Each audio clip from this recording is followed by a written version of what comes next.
بسم اللہ الرحمن الرحیم۔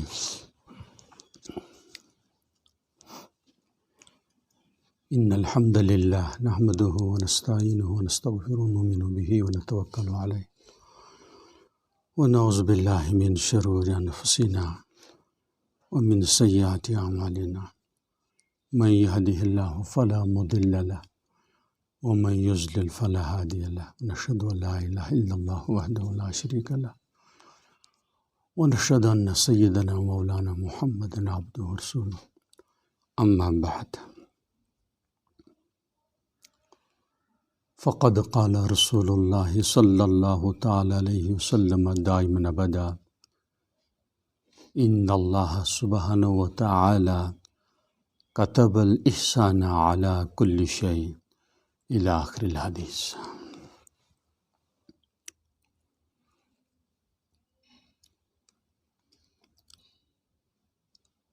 قابل احترام بزرگ دوستو، عزیزو اور دیگر سامعین حضرات،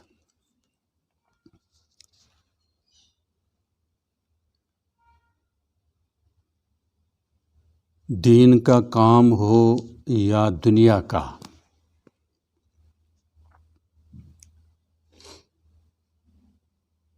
دونوں قسم کے کاموں میں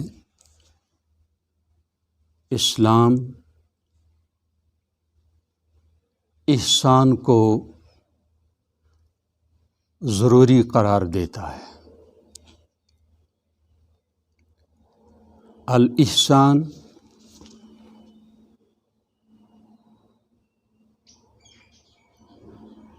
معنی ٹو اسپیشلائز، ٹو بیوٹیفائی، بہتر سے بہتر طریقے پر جو اس کے لیے پروسیجر ہو، طریقہ ہو، اس کے مطابق انجام دینا۔ الاحسان فی الاسلام ہوا اتقان العمل الذی یقوم به المسلم۔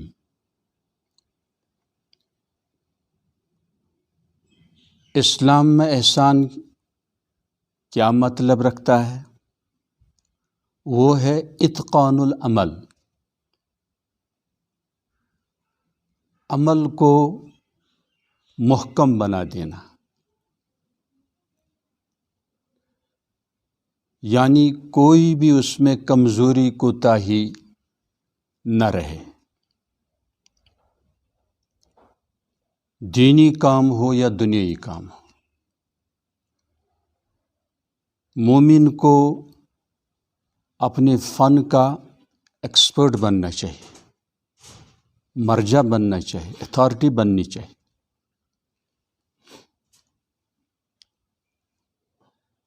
جس کو ماہر فن کہتے ہیں۔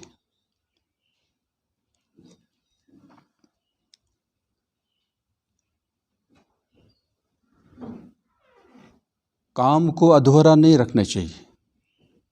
جو بھی کام ہو، گھر کا کام ہو، باہر کا کام ہو، ملازمت ہو، مزدوری ہو، اور خاص طور پر جو ذمہ داری اس کے اوپر عائد کی جائے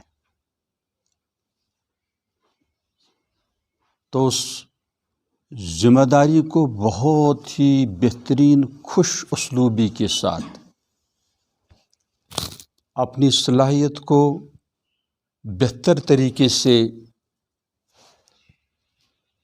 صرف کر کے، اس کو استہلاک بھی کہتے ہیں عربی میں، پوری حکمت، دانائی، مہارت کے ساتھ اپنے اس کام کو انجام دے، یہاں تک کہ اس کام کا وہ ماسٹر بن جائے۔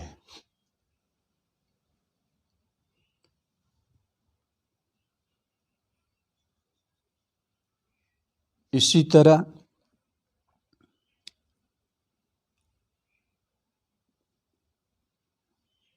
سید الکونین محمد عربی صلی اللہ علیہ وسلم کا ارشاد ہے، اور یہ ارشاد مسلم شریف میں ہے،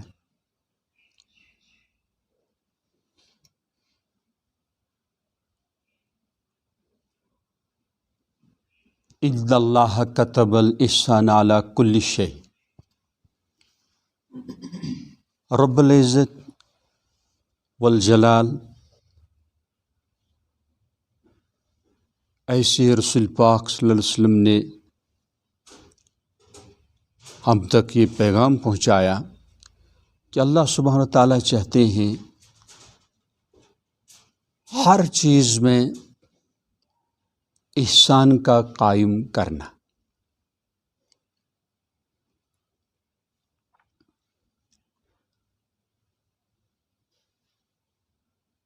رحمت دو عالم صلی اللہ علیہ وسلم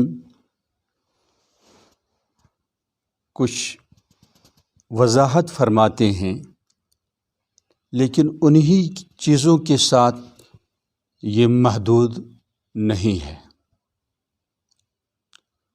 بلکہ ہر معاملے میں احسان، اتقان عمل کو پیش نظر رکھنا ضروری ہے.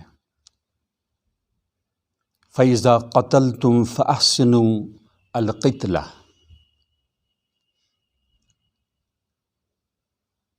یعنی ایسی اگر ضرورت پیش آ جائے قصاص وغیرہ میں، تو بہتر طریقے سے اسے قتل کیا جائے، بری طرح نہیں. یعنی اگر اس نے لائف کا رائٹ حق کھو دیا، لیکن آپ کو حدود کی رعایت کرنا ضروری ہے کہ آپ قسم بقسم تعذیب، پنشمنٹ، پینلٹی کے ذریعے اسے قتل نہیں کر سکتے. ایسے ہی وَإِذَا ذَبَحْتُمْ فَأَحْسِنُوا الذَّبْحَ یا الذِّبْحَ، اگر آپ حلال جانور کو ذبح کریں گے تو اس طرح کرو کہ اسے راحت پہنچے.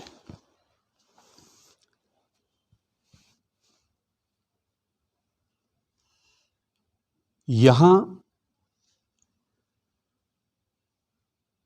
یہ بات ذکر کرنا بہت ضروری ہے اور اس کو پھیلانا بھی ضروری ہے، بلکہ دنیا کے گوشے گوشے تک یہ اہم بات پہنچے کہ کئی ملکوں میں جانور کو ذبح کرتے وقت غیر فطری طریقے سے اس کو مار ڈالتے ہیں.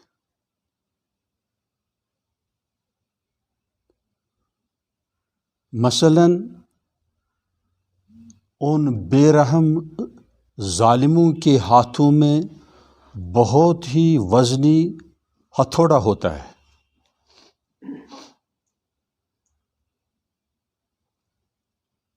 اور جب اینیمل کو، حیوان کو مذبح میں لایا جاتا ہے جہاں ان کو ذبح کیا جاتا ہے، تو ہتھوڑے کے ذریعے سے اس کے سامنے والے چہرے کے حصے پر بہت زور سے اس کو مار دیا جاتا ہے.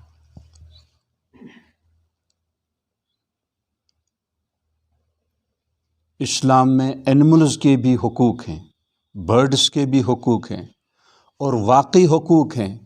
دنیا میں جو ہیومن رائٹس ہیں، اینیمل رائٹس ہیں، وائلڈ لائف کے متعلق رائٹس وغیرہ ہیں، یہ پختہ نہیں ہیں. بعض دفعہ ان سے ایکسپلائٹ کیا جاتا ہے، استحصال کیا جاتا ہے، اپنے کام لیے جاتے ہیں اپنی ممالک کے. بہرحال یہ بہت ہی خطرناک ظالمانہ حرکت ہے. بہت ہی کم تکلیف، چھری تیز ہو تو اس کے ذریعے سے جو شرعی طور اس کو ذبح کیا جاتا ہے، اس میں سب سے زیادہ کم اس کو تکلیف پہنچتی ہے۔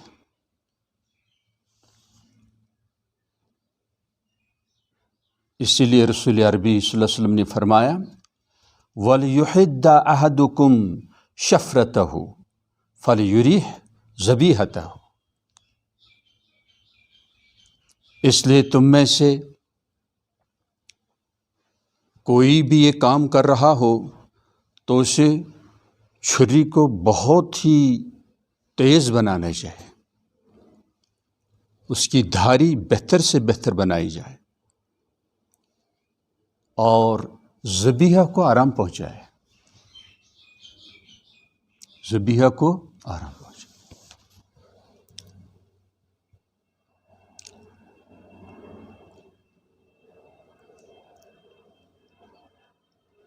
چونکہ عالم اسلام میں بھی یہی حالت ہے، ہماری بھی یہی حالت ہے، ہم بنیادی طور اسلام میں سب بہت کمزور ہیں۔ اس سے کیا نتیجہ نکلتا ہے؟ اس سے نتیجہ یہی نکلتا ہے ہم سب کی نجات خطرے میں ہے۔ حکم ہے یا الذین آمنوا ادخلوا فی السلم کافہ ولا تتبعوا خطوات الشیطان، یعنی دین میں مکمل طور، ظاہری طور، باطنی طور اور زندگی کے جتنے شعبہ جات ہیں ان سب میں ہمیں اسلام کے مطابق داخل ہونا ہے، اسلام کے مطابق زندگی گزارنی۔ یہ نہیں کہ نماز پڑھ لی تو فارغ ہو گیا، زکوٰۃ دے دی تو فارغ ہو گیا، نہیں، ہر معاملے میں، ہر کام میں، ہر زندگی کے آسپیکٹ اور پہلو میں دین کے مطابق چلنا ضروری ہے۔ آگے کچھ میں تو یہاں بھی میں نے سنا بعض قصائی اس طرح کوئی ٹرک چلاتے ہیں، اپنے آپ کو چالاک کہتے ہیں، وہ دم مصفوع بند رکھنا چاہتے ہیں اس ذبیحہ میں تاکہ وزن بڑھ جائے، اس لیے سب تک دین پہنچانا ضروری ہے، خاص طور پر جو اہل اسلام ہوں۔ آج بہت لوگ اسلام سے باہر نکل چکے ہیں۔ اگر اللہ سبحانہ تعالیٰ کو ہمیں مزید خوش رکھنا مطلوب ہو، ایسے نبی پاک صلی اللہ علیہ وسلم ان کو بھی خوش رکھنا چاہتے ہیں، ان کی شفاعت مل جائے، اطاعت رسول صلی اللہ علیہ وسلم پائی تکمیل تک پہنچائی جائے، تو پیارے نبی صلی اللہ علیہ وسلم کو ایک ایک امتی بلکہ ایک ایک انسان کا غم تھا۔ آپ صلی اللہ علیہ وسلم کو بدنام کیا جا رہا ہے، حقیقت کے خلاف کتابیں لکھی گئی، بالکل جھوٹی باتیں ہیں ان چیزوں، ان کتابوں میں، اور پیارے نبی صلی اللہ علیہ وسلم پر قسم بقسم الزام تراشی کی جاتی ہے، جس کی وجہ سے بہت لوگ اسلام سے دور ہٹ جاتے ہیں۔ اب ہماری یہ ڈیوٹی ہے، جہاں بھی موقع ملے، جہاں بھی موقع ملے،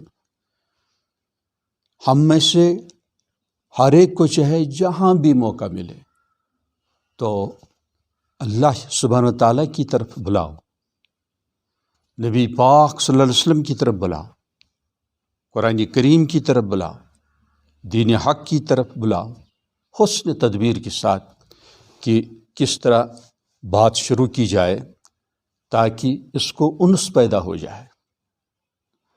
اور خصوصاً جو بدکے ہوئے ہیں مسلمان بہت دور ہیں،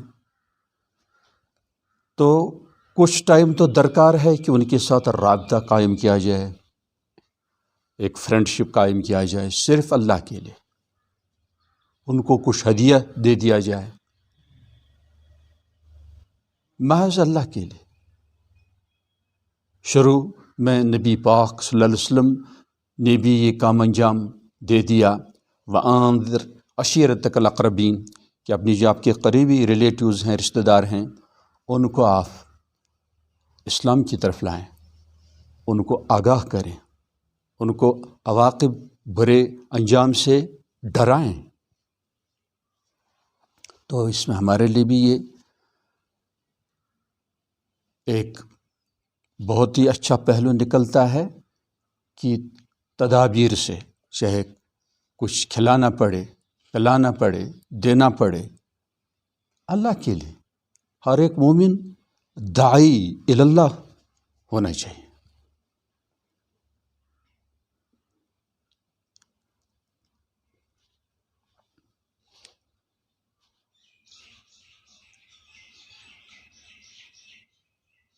بہت لوگ ہیں نماز بھی پڑھتے ہیں لیکن کلمہ طیبہ ٹھیک سے یاد نہیں ہے، عقائد ٹھیک نہیں ہے،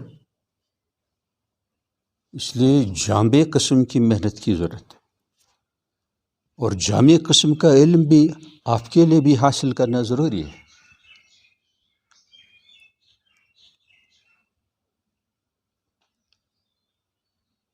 تو آج لگ بھگ بہت مسلمان بھی دولت، دینار و درہم کی پوجا کرتے ہیں۔ دولت کے لیے اگر حرام کام کرنا پڑے، یہی پوجا ہے، یہی پرستش ہے۔ سجدہ ضروری نہیں ہے، یعظم باللہ حکم الہی کو پس پشت ڈال کر، پامال کر کے کوئی کام کرنا، وہ اسی امر، اسی چیز کی عبادت کر رہا ہے۔ پیسے کے لیے جھوٹ بولنا، پیسے کے لیے دھوکہ دینا، دولت کے لیے سود لینا، رشوت ستانی کرنا، رشوت لینا، کسی کا حق ہڑپ کرنا، غصب کرنا، بہت ہی مہذب طریقے سے، تو یہ غیر اللہ پرستش ہے۔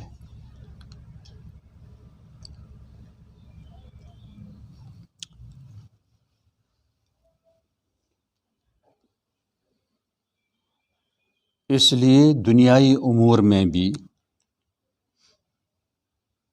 کوئی مدرس ہے، اس کے ذمے کسی سبجیکٹ کو رکھا گیا، استاد ہے، پروفیسر ہے، تو اس سبجیکٹ کے ساتھ اس کو انصاف کرنا چاہیے۔ بلکہ کمزور طالب علم کو بھی پکا بنا دے، قابل تو قابل ہوتا ہی ہے، اور وہ ٹریڈیشنل اور روایتی طریقے پر نہ پڑھائے، بلکہ خوب تحقیق کر کے، محنت کر کے، مطالعہ کر کے، اسٹڈی کر کے، ریسرچ کر کے، اور بہت ہی از خود فہم و فراست کے ساتھ سمجھنے کی کوشش کرے اور پھر سمجھانے کی کوشش کرے، تاکہ کام کے ساتھ اتقان ہو، احکام ہو، استحکام ہو، مضبوطی ہو، حق ادائی ہو۔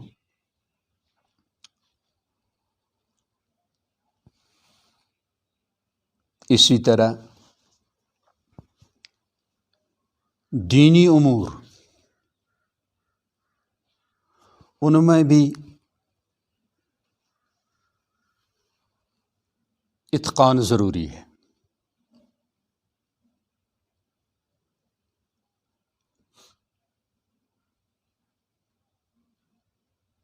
ہر انسان کے اندر کوئی خاص صفت ہوتی ہے، کسی فن کے ساتھ اسے لگاؤ ہوتا ہے، مناسبت ہوتی ہے، تو اسے اسی فن میں آگے جانے چاہیے۔ کوئی فن تفسیر کے ساتھ اچھی مناسبت رکھتا ہے، ایسے ہی فن حدیث کے ساتھ، فن فقہ کے ساتھ، تو اس کو اسی فن میں ایکسپرٹ بننا چاہیے۔ کئی فنون میں ماسٹر بننا، ماہر بننا بہت مشکل ہے. ایسے بہت کم لوگ ہوتے ہیں جو جامع الکمالات ہوتے ہیں، جامع الفنون ہوتے ہیں، وہ بہت کم ہوتے ہیں.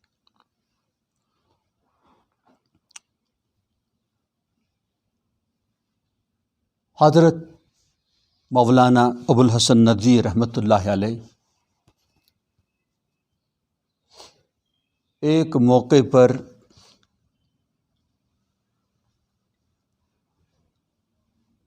رائے پور تشریف لائے. یہ سہارنپور میں پڑتا ہے. تو میں 1 سال ادھر پڑھا ہوا ہوں. تو ہم گئے. بہرحال مختصر الفاظ میں انہوں نے نصیحت فرمائی.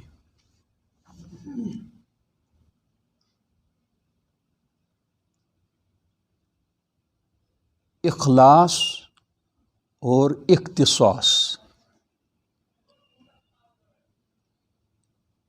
کہ مومن ہر نیک کام صرف اللہ کے لیے کرے، شہرت کے لیے، نام و نمود کے لیے نہ کرے، لوگوں کے درمیان ناموری کے لیے کوئی نیکی نہ کرے، وہ ضائع ہو جاتی. اخلاص کی فکر ہو، مطلوب مقصود صرف رب العزت والجلال ہو، جو الوہاب ہے، المعطی ہے، ہر نعمت کا عطا کرنے والا، ظاہری ہو باطنی ہو.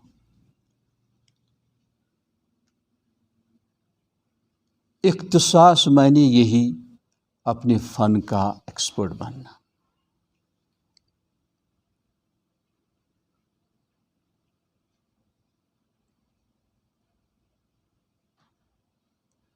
اور دکان پر رہ کر بھی کوئی دائی ہو سکتا ہے تو دکاندار، لیکن دائی ہو سکتا ہے.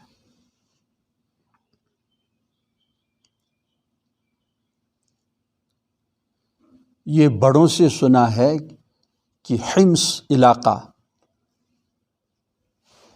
سنا یہ ملک شام میں بھی ہے اور ملک یمن میں بھی، کہ وہاں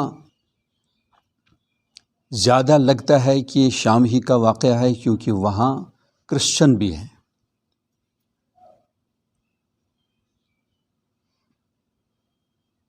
تو بازار میں مسلمانوں کی بھی دکانیں تھیں اور کرسچنوں کی بھی. ایک مسلمان کے پاس کسٹمر آ گیا، خریدار آ گیا، اس نے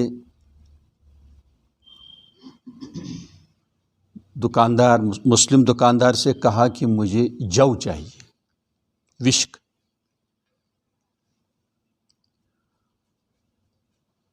اور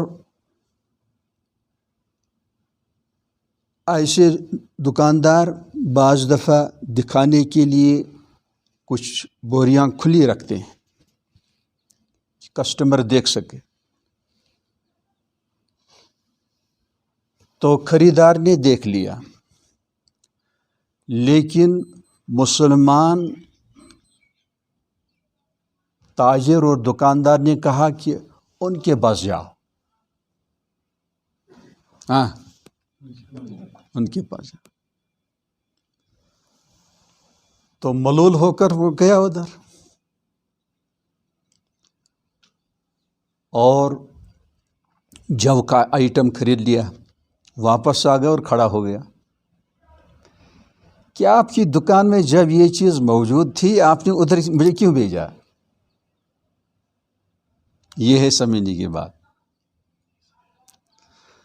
تو مومن دکاندار نے کیا کہا کہ واقعی میرے پاس یہ آئٹم تھا، لیکن میرے پاس صبح سے تائندم بہت گاہک آ گئے اور اس کے پاس ایک بھی نہیں آیا، اس لیے میں نے آپ کو ان کے پاس بھیجا. حالانکہ وہ کرسچن تھا. ہاں، آج کشمیری لوگ کیا کرتے ہیں؟ جادو کرتے ہیں. اور جادو شیاطین سے اس میں مدد لی جاتی ہے، اور جادوگر اکثر مرتد ہوتے ہیں، کافر ہوتے ہیں، چونکہ یہ شیاطین سے مدد لیتے ہیں۔ یہ اللہ سبحانہ و تعالیٰ کی کتاب کے ساتھ بہت سنگین بے حرمتیاں کرتے ہیں، نبی رحمت صلی اللہ علیہ وسلم کے ساتھ بے حرمتیاں کرتے ہیں۔ جادو کرانے کے لیے کسی مسلمان کا جانا یہ بھی بہت ہی خطرناک جرم عظیم ہے۔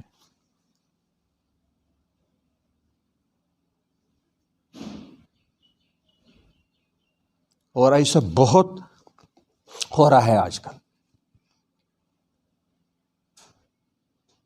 معمولی کسی کے خلاف بغض آ گیا، کینہ آ گیا، بس جادو کا سلسلہ شروع کر دیا۔ جادو سے کسی کو ستانا یہ بھی حرام ہے۔ کسی کو قتل کرنا پتہ نہ چلے تو وہ قاتلوں میں اس کا حشر ہوگا۔ اور جادوگری کرنے والا عموماً ان کا خاتمہ کفر پر ہوتا ہے۔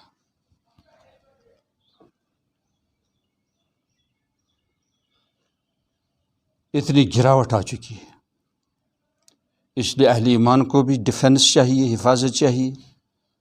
سورہ فلق، سورہ ناس، آیت الکرسی، ایسے ہی سورہ الصافات جو سورہ یاسین کے بعد ہے، پہلی 10 آیتیں، ایسے ہی سورہ یونس کی 81، 82 رد سحر کے لیے کثرت کے ساتھ ان کو پڑھا جائے۔ ایسی مصنوع دعائیں آئی ہیں، ایسے ہی کسی کو بہت ہی آسان نسخہ چاہے تو وہ ہزاروں بار بسم اللہ الرحمن الرحیم شب و روز پڑھتا رہے۔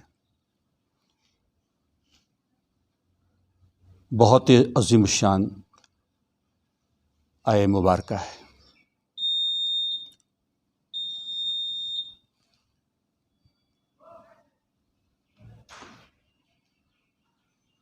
تو دین میں بھی، علوم دینیہ میں بھی، ہر فن میں بھی ایکسپرٹ بننا چاہیے، مرجع بننا چاہیے، اتھارٹی بننا چاہیے،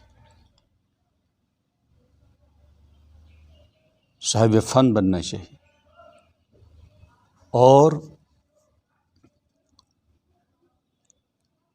اسی طرح رب العزت والجلال نے بذریعہ جبریل امین علیہ الصلاۃ والسلام یہ پیغام بھیجا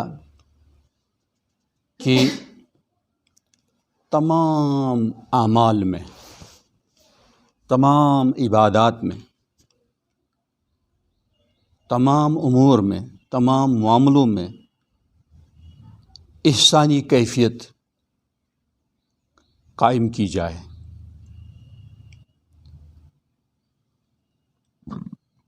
اس حدیث پاک کو حدیث جبرائیل بھی کہتے ہیں، ام الاحادیث بھی کہتے ہیں۔ جبرائیل امین علیہ السلام تشریف لاتے ہیں، آپ صلی اللہ علیہ وسلم کی مبارک محفل میں بادب طریقے سے بیٹھتے ہیں، پھر سوالات کرتے ہیں، امت کو سمجھانے کے لیے مل اسلام، مل ایمان، اسلام کیا چیز ہے، ایمان کیا چیز ہے، اور اس کے بعد فرمایا مل احسان، احسان کیا چیز ہے۔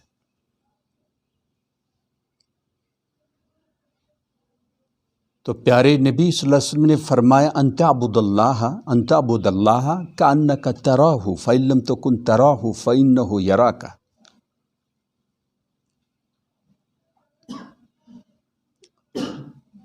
بعض روایات میں آیا ہے ان تعبد اللہ کأنک تراہ، بعض میں آیا ان تخش اللہ کأنک تراہ۔ اس طرح اللہ کی عبادت کریں گویا آپ اللہ سبحانہ و تعالیٰ کا مشاہدہ کر رہے ہیں۔ بلا شک اللہ مجھے دیکھ رہے ہیں، اس لیے سنبھل کے ٹھیک طرح سے مجھے عبادت کرنی چاہیے۔ نماز ہو، زکوٰۃ ہو، حج ہو، سیام ہو، قیام ہو، تلاوت ہو، ذکر ہو، بیٹھنا ہو، خلوت ہو، جلوت ہو، سنبھل کے کام کرنا ہے۔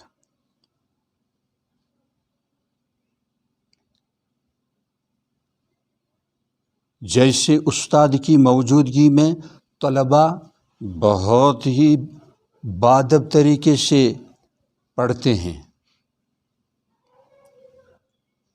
سبق یاد کرتے ہیں، حفظ کرتے ہیں، مطالعہ کرتے ہیں، تو استاد کی غیر حاضری میں پھر بچوں کے اندر وہ ادب قائم نہیں رہتا۔ کچھ سمجھ گیا؟ تو جس طرح استاد اپنے مربی، اپنے والد صاحب، اپنے محترم کی موجودگی میں بہت ہی ادب کے ساتھ طالب علم، اولاد برخوردار باادب طریقے سے وہ کام انجام دیتے ہیں، باادب رہتے ہیں، ادھر ادھر کی بات نہیں کرتے ہیں، بری حرکت نہیں کرتے ہیں، ان کو اس چیز کا پورا شعور ہوتا ہے کہ ہماری نگرانی ہو رہی ہے، کوئی مانیٹر کر رہا ہے ہماری حرکات و سکنات۔ تو یہی کیفیت عبادات میں بھی ہونی چاہیے۔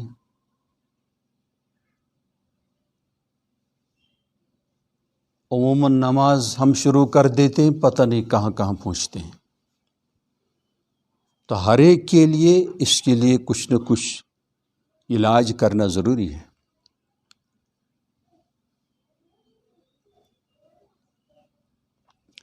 ایک یہی ہے، عجیب بات ہے کہ لگ بھگ 99% آج کل جو لوگوں کا حال ہے وہ کیا ہے؟ وہ ہے کہ دماغ میں بہت ہی زیادہ ٹریفک ہے، سنا گے، بہت بوجھ، بہت سٹریس، بہت دباؤ ہے۔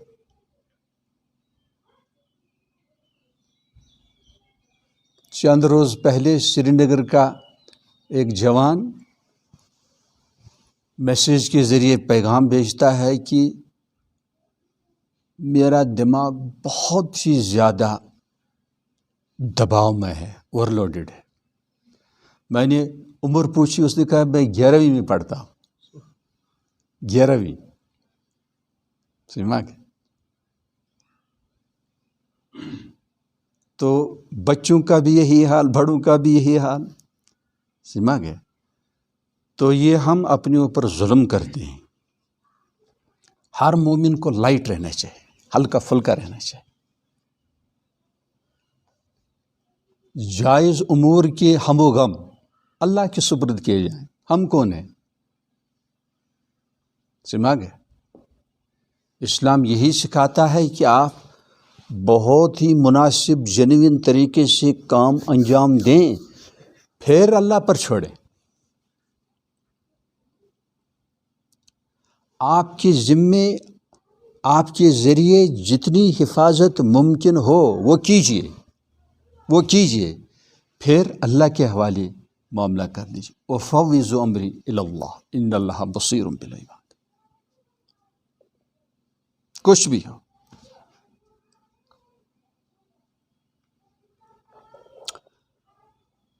اور ہم خداوندی امور میں مداخلت کرتے ہیں، دخیل بنتے ہیں، دخل اندازی کرتے ہیں، انٹرفیرنس کرتے ہیں، سمجھ گئے؟ انٹرفیئر کرتے ہیں، یعنی اس طرح پلان بناتے ہیں کہ یہ ہونا چاہیے، یہ ہونا، ارے تم کون ہو؟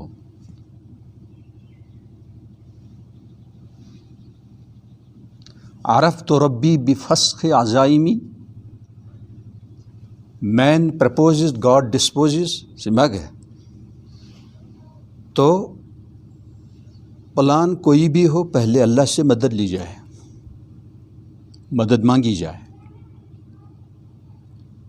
پھر کام کیا جائے، اور طویل منصوبے، اس کو کہتے ہیں طول عمل، یہ الف سے ہے، الف میم لام، امید، یہ بھی منع ہے۔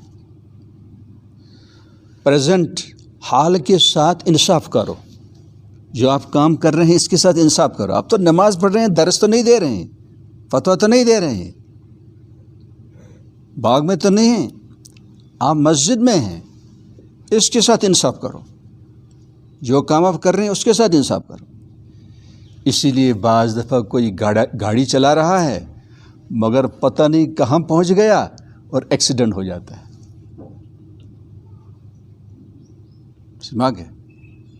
فن کے ساتھ، کام کے ساتھ متوجہ رہنا چاہیے کہ اس کا حق ادا ہونا چاہیے، ضائع نہیں ہونا چاہیے۔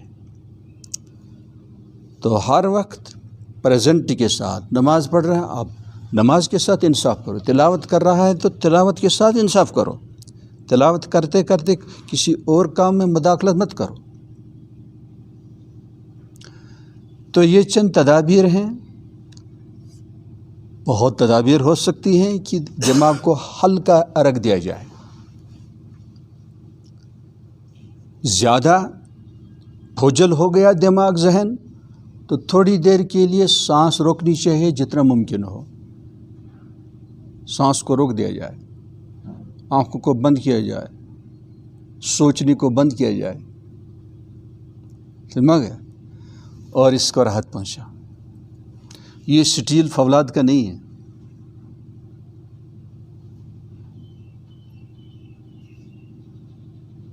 اللہ ہم پر رحم فرمائے۔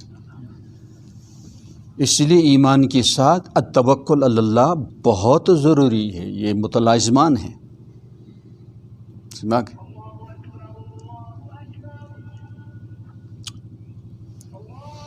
اور یہ جو ہمیں سکھایا گیا کہ ہر کام میں احسان قائم کیا جائے، اسپیشلائزیشن قائم کی جائے، اسے بہتر سے بہتر طریقے سے انجام دیا جائے، اس کا خیال رہے، دینی کام ہو یا دنیائی کام ہو۔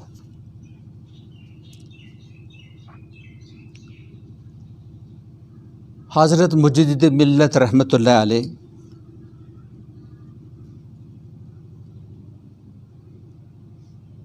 مختلف واقعات سے اس چیز کو سمجھاتے تھے۔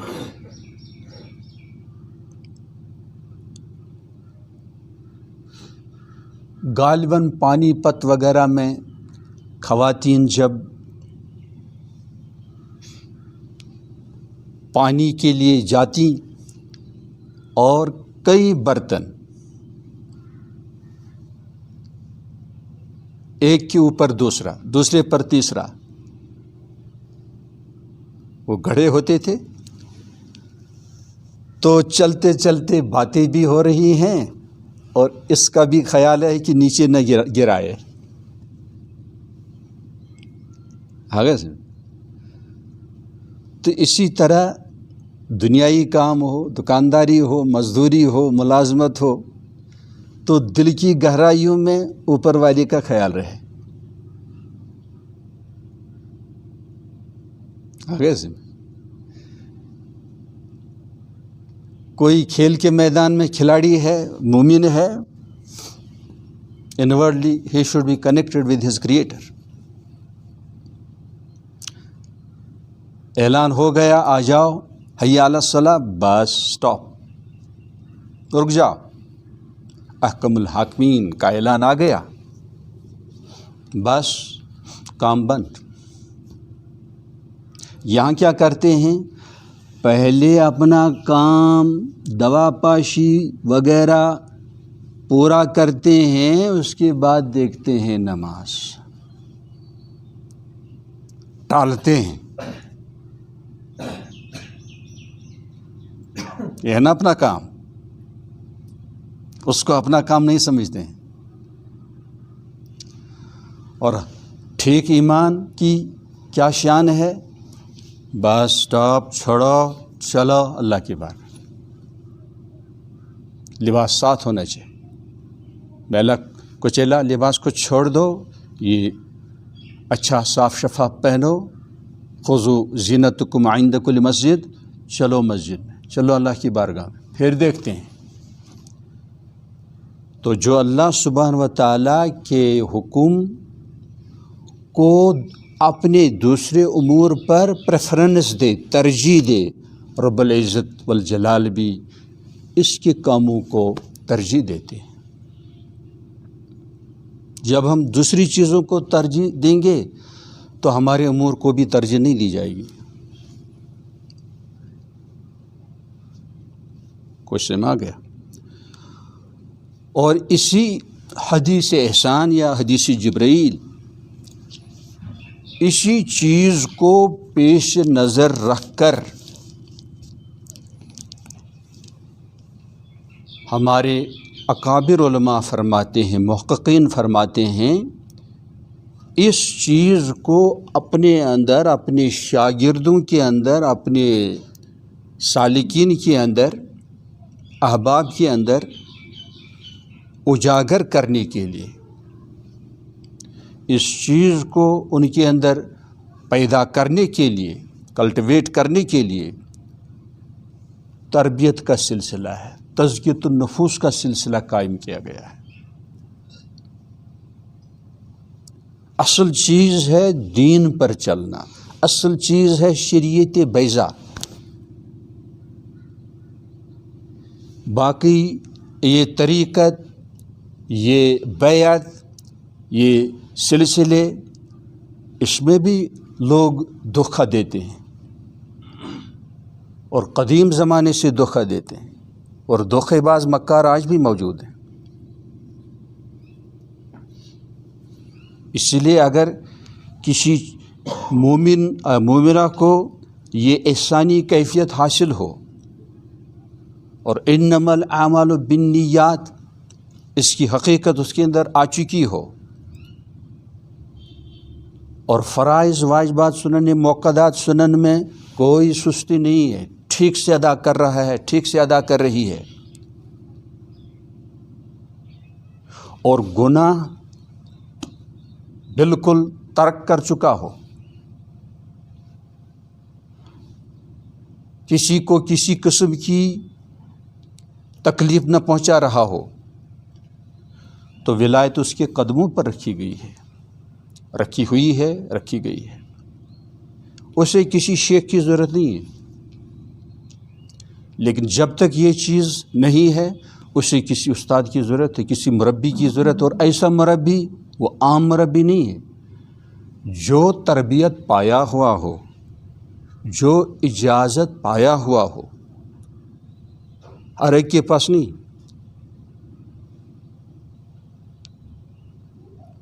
جو صاحب فن ہو اور اسے فن کے ساتھ ٹھیک مناسبت ہو، مہارت ہو، تو اس سے استفادہ کیا جائے، اس کے ساتھ اپنا تعلق جوڑا جائے۔ اور مطلوب کیا ہے؟ مطلوب ہے شریعت طیبہ پر بہتر سے بہتر طریقے پر چلنا۔ نماز پڑھ رہا ہے لیکن بہترین نماز پڑھ رہا ہے۔ عموماً جب بعض پرس محاسبہ نہیں ہوتا ہے تو لاکھوں مسلمان نماز پڑھ رہے ہیں لیکن ایک عادت، ایک روٹین پورا کر رہے ہیں، شعور کے ساتھ نماز نہیں پڑھ رہے ہیں، شعور، عظمت، کمال ادب کے ساتھ، کمال آداب کے ساتھ وہ عبادت نہیں کر رہے ہیں، کیونکہ کوئی پوچھنے والا نہیں۔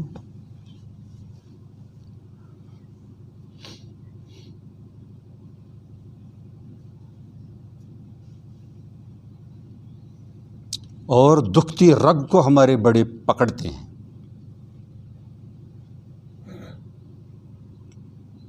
ایک دفعہ میں باہر گیا تو ہمارے قریبی رشتہ دار وہ دہلی جانے والے تھے، میں نے کہا میں بھی آپ کے ساتھ آ جاؤں گا۔ دراصل مجھے جلال آباد جانا ہے، مظفر نگر۔ تو جب میں حضرت مولانا مسلم رحمۃ اللہ علیہ کی خدمت میں پہنچا تو امتحان شروع ہو گیا. کہاں تھے, کیسے آنا ہوا؟ کچھ سمجھ گئے؟ یعنی ہو سکتا ہے کہ آپ کا ادھر کوئی کام پڑا ہوا تھا تو آپ ادھر آ گئے اور ضمناً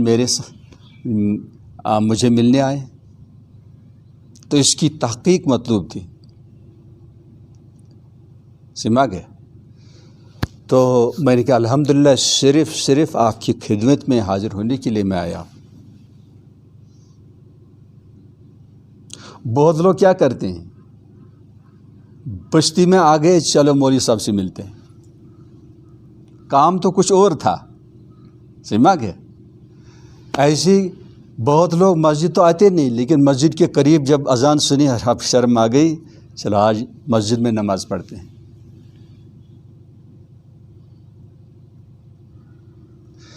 تو جب یہ چیز کسی کے اندر آ جائے کہ ملنے آیا اور ڈائریکٹ صرف واقعی ملاقات کے لیے کوئی آ گیا, تو اسی کے اندر اخلاص بھی ہوگا. کام کر رہا ہے واقعی اللہ کے لیے کر رہا ہوگا.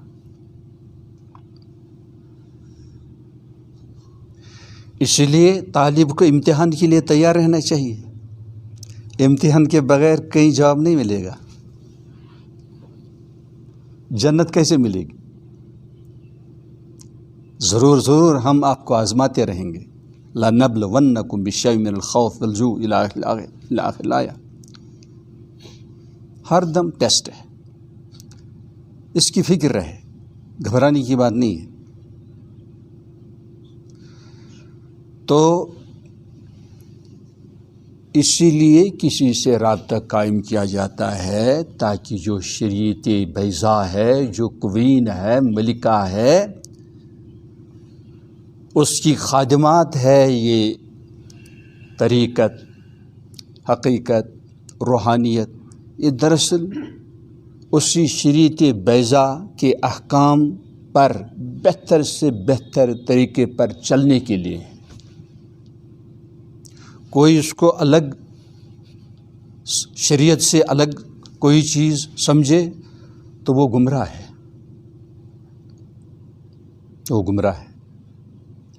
مطلوب مقصود شریعت بیضاء کے مطابق چل کر رب العالمین کو راضی کرنا ہے, راضی رکھنا ہے.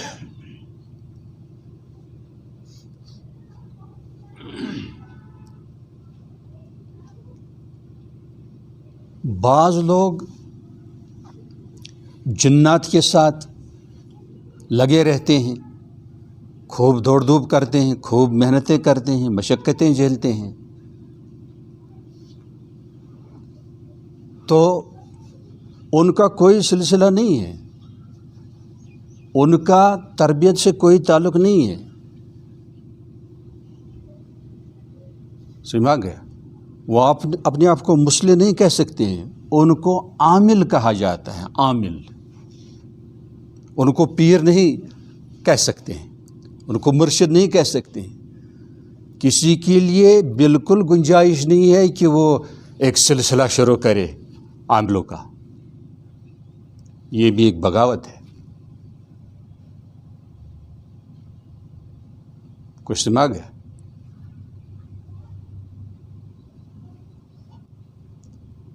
حضرت شاہ ولی کوئی سلسلہ ہے,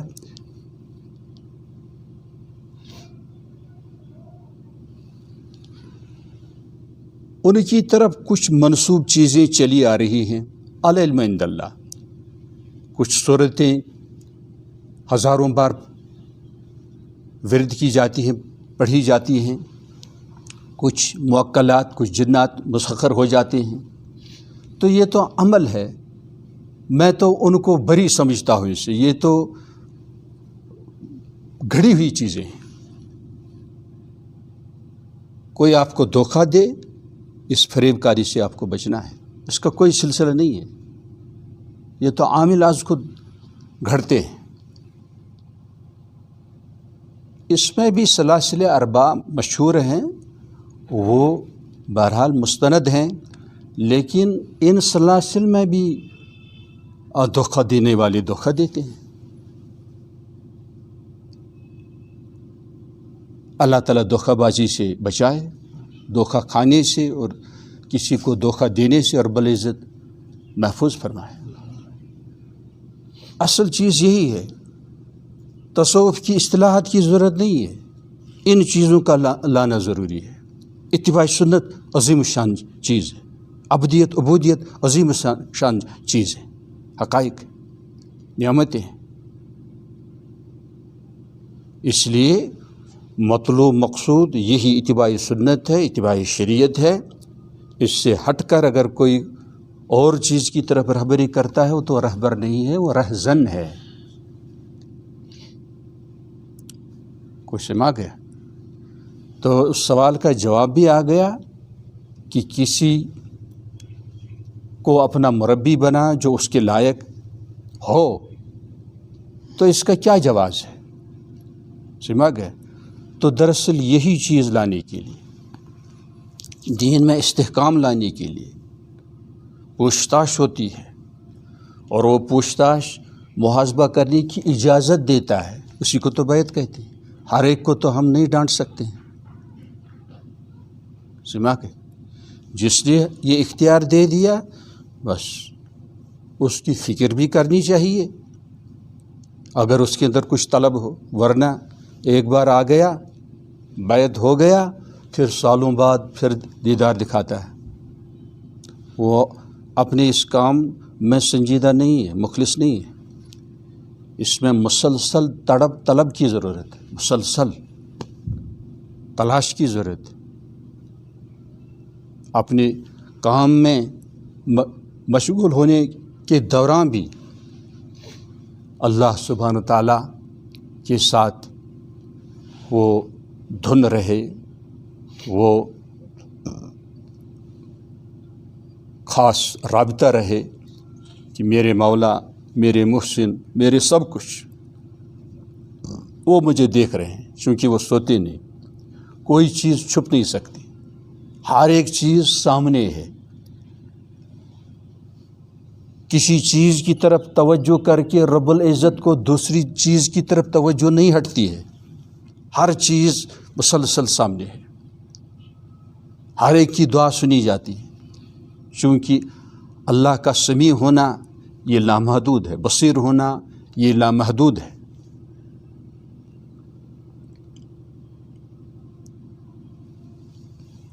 دراصل یہ ہماری ڈیوٹی ہے، ہماری ڈیوٹیز تو بہت ہیں، لیکن حقیقی ڈیوٹی یہی ہے کہ ہم اللہ سبحانہ و تعالیٰ کی حسن بندگی اور حسن اطاعت میں جئیں، زندگی گزاریں۔ بس آج اسی پر اکتفا کرتے ہیں۔ رب العزت والجلال ہم سب کو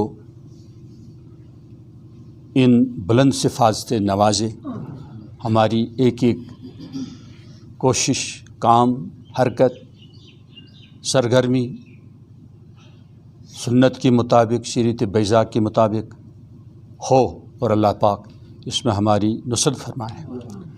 اللہ لک الحمد کما ينبغي لجلال شانک وعظیم السلطان کریم وجهک، لک الحمد کما تقول خیر مما نقول، اصل باسمک العظم العفو والعافیہ والمعافاة الدائمة في الدین والدنیا والآخرہ۔